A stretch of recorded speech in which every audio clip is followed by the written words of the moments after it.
मला काही काव्यपंक्ती सुचल्या आहेत, त्या मी तुम्हाला ऐकवते. कशा वाटल्या सांगा मला.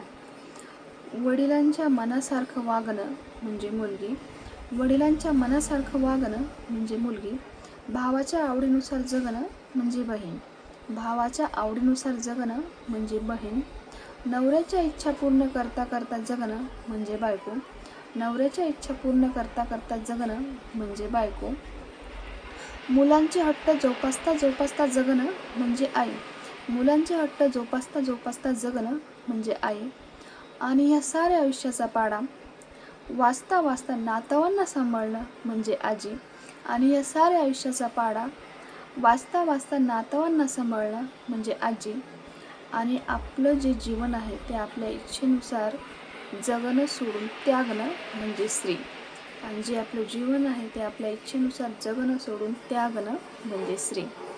येणाऱ्या 8 मार्च महिला दिनाच्या माझ्या सर्व मैत्रिणी, बहिणी, आई, काकू, मामींना खूप खूप खूप शुभेच्छा.